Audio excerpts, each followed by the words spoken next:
Welcome to my channel. इस video lecture में हम यूनिलेटरल और बाईलेटरल इलेक्ट्रॉनिक एलिमेंट्स को स्टडी करेंगे। प्रीवियस वीडियो लेक्चर में हमने एक्टिव और पैसिव इलेक्ट्रॉनिक एलिमेंट्स को स्टडी किया था, तो उस वीडियो का जो लिंक है वो डिस्क्रिप्शन में मैंने प्रोवाइड कर दिया, तो आप उसके थ्रू उस वीडियो को एक्सेस कर सकते हैं। Okay, course outline of today video lecture is about unilateral and bilateral electronic elements. What are unilateral and bilateral circuits, examples and their related VI characteristics. तो ये वीडियो लेक्चर इंटरव्यू के respect से important है कि इनकी VI characteristics और जो इनकी एग्जांपल्स है उनको हम स्टडी आज करेंगे। Okay, so what are unilateral elements?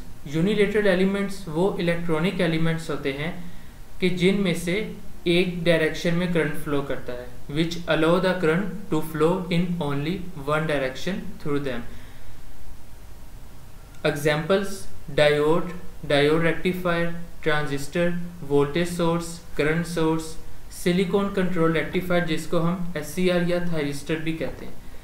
तो हम डायोड में देखते हैं कि करंट जो सा है फॉरवर्ड बायस कंडीशन में from anode to cathode move करता है। इसी तरह ट्रांजिस्टर भी एक सॉलिड स्टेट सेमीकंडक्टर डिवाइस है। वोल्टेज सोर्स, करंट सोर्स में भी जो करंट है वो एनोड से ओरिजिनेट होता है और टूवर्ड्स कैथोड मूव करता है।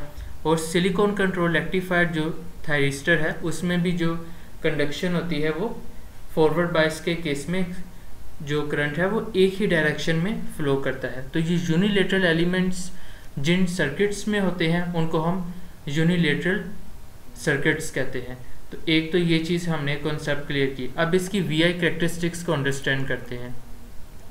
Okay, so this is a VI characteristics related to unilateral circuits, unilateral electronic elements.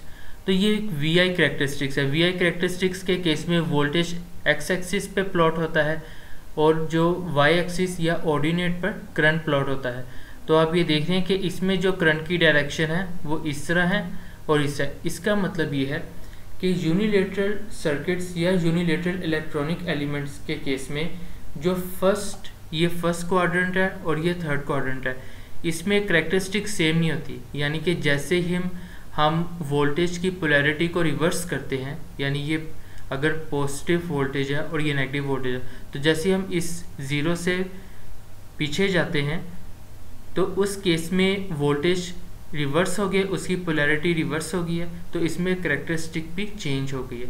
ये हम यूनिलेटरल एलिमेंट्स में स्टडी करते हैं। Okay, so what are the bilateral elements? So bilateral elements वो इलेक्ट्रॉनिक एलिमेंट्स हैं जिनमें से करंट दोनों डायरेक्शन में मूव कर सकता है। ठीक है, उसमें कोई एक डायरेक्शन जो सी है वो नहीं होती, उसमें किसी भी डायरेक्शन में करंट जो है वो फ्लो कर सकता है, either from left to right और from right to left. Examples like resistor, capacitor, inductor. तो ये वो इलेक्ट्रॉनिक एलिमेंट्स हैं जिनमें करंट दोनों डायरेक्शन में से किसी भी डायरेक्शन में मूव कर सकता है, इररिस्पेक्टिव ऑफ कि हम किसी डायरेक्शन इसमें रिस्ट्रिक्ट नहीं होती। तो ये बाईलेटरल एलिमेंट्स है। तो ऐसे सर्किट्स जिसमें कोई एक सिंगल भी बाईलेटरल एलिमेंट हो, लाइक रेजिस्टर, कैपेसिटर, इंडक्टर, तो इन सर्किट्स को हम कहते हैं बाईलेटरल एलिमेंट्स और बाईलेटरल सर्किट। ओके, सो ये इसकी VI कैरेक्टरिस्टिक्स है। बाईलेटरल सर्किट्स या वो सर्किट्स जो कि बाईलेटरल इलेक्ट्रॉनिक एलिमेंट्स को कंटेन करते हैं। तो इस केस में अगर हम वोल्टेज की पोलैरिटी को रिवर्स कर दें तो इसमें फर्स्ट क्वाड्रेंट की जो VI कैरेक्टरिस्टिक है वो सेम एज थर्ड क्वाड्रेंट की VI कैरेक्टरिस्टिक की रहती है। और ये करंट जो सा है, ये लाइन जो सा आप देख रहे हैं ये ओरिजिन में से पास हो रही है। ये Y इंटरसेप्ट स्लोप जो सा है इस पर भी पास हो सकती है अगर +C हो। ठीक, तो जितने भी बाईलेटरल एलिमेंट्स है ये उनकी कैरेक्टरिस्टिक है कि इसमें अगर हम वोल्टेज की पोलैरिटी को रिवर्स करें तो इस केस में फर्स्ट और थर्ड जो क्वाड्रेंट है उनकी VI कैरेक्टरिस्टिक या उसकी जो रेक्टिलिनियर स्ट्रेट लाइन है वो सेम रहती है।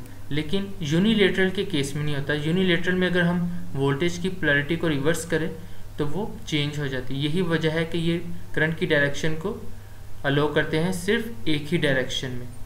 ओके, अगर आपको ये वीडियो पसंद आई है तो इसको लाइक और चैनल को सब्सक्राइब